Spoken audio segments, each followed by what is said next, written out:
Welcome to another edition of the most consistent, prolific, and dedicated uploads in YouTube history. This is Sean's View Entertainment right here on YouTube.com. Make sure to like this video and subscribe. This was the go-home show for WrestleMania. If I didn't know better, I didn't think there would be a WrestleMania because the booking of the show, the strategy, and where the WWE was headed with the show was absolutely piss poor. It was mediocre. Yes, there were some saving segments. There were some good matches, but the build, the transformation, and everything that went into this WrestleMania, this was the go-home show. This is where the WWE was supposed to go above and beyond. This is where the WWE is supposed to make it special. This is what's supposed to entice your appetite, get you off your chair and get you anticipation, getting you waiting, getting you horrified. But that really didn't happen. John Cena may have been one of the ones that saved this Monday Night Raw from being an absolute crap fest. Yeah, we saw Brock Lesnar hitting an F5 on The Undertaker, but is that really going to put the doubt in our minds that, oh, well, The Undertaker's streak is really up in the air. I don't know if The Undertaker can overcome Brock Lesnar from one F5. We knew Brock Lesnar going in was probably going to get the upper hand on The Undertaker, but one F5, what John Cena did tonight with the Wyatt family in the middle of that ring, putting on the mask, oh my God, that was a raw moment. It really was. I know a lot of people are going to say this was the worst segment. It sucked. Just because John Cena was in it, it was the worst segment on Monday Night Raw. That's what people are going to say. But John Cena actually saved Monday Night Raw in more ways than one. This whole Wyatt-Cena confrontation, this whole feud has been really what has been lifting up the spirits of WrestleMania. This is really saving WrestleMania 30 from being perhaps one of the worst WrestleManias in history. Like I said, I've went back in other videos and I've said the build was alright. The build was decent. And I think a lot of points that I made were right on.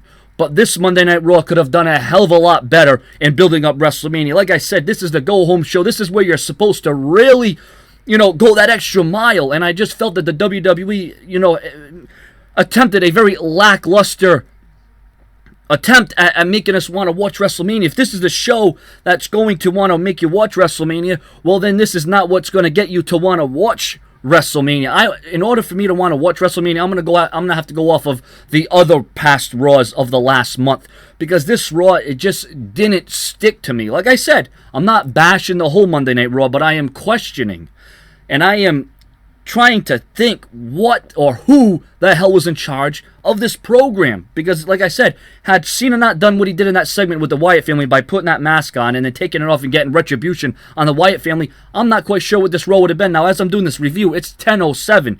WWE still has a few more times to want to really whet my appetite, to really want to get me amped and excited. Can the WWE do that? We're going to find that out right now as I'm giving a partial Raw review on a commercial break. We're going to have to see what the WWE does from here on out.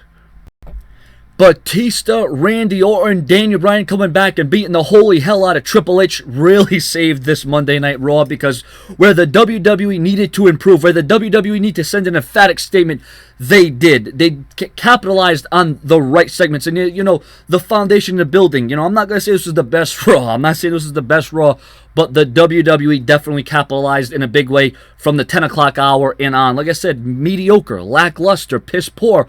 But once the John Cena Wyatt family segment, then Batista versus Orton, and then Daniel Bryan's return, WWE scored a few points in the favor. It was looking like maybe a 5 out of 10 show. Now I'm going to give it 7.5 out of 10 stars. Like I said, the saving grace of this show, Daniel Bryan, John Cena, Randy Orton, Batista, and Triple H. This is what really Raw was built upon. I mean, I know this, I get this, but the WWE in all aspects tonight should have done a better job. But for what we got, PG era, the creative people, the geniuses that be, I mean, you can't really ask for too much. But for me, 7.5 out of 10 stars for this Monday Night Raw. Could have been 5 out of 10 stars, and that would have been real horrible. Really horrible. And I hope I'm not overdoing this. I mean, I know in the start of this Raw review, very negative vibe. I didn't know what to say. I didn't know what to think. But the WWE did pick up momentum in the 10 o'clock hour, I have to admit. Your comments and your opinions. Remember to pay attention to Sean's Entertainment all week long. WrestleMania backstage details, previews, predictions, in-depth analysis. And remember to spread my YouTube channel all over the internet. Facebook, Twitter, the WWE Facebook, WWE Superstars Facebook. Tell everyone you know to subscribe to Sean's Entertainment. It is the push to 30,000 subscribers by WrestleMania 30. I want your comments and your opinions. And what did you think of Monday Night Raw? And of course, Lesnar hitting an F5 on The Undertaker wasn't bad either.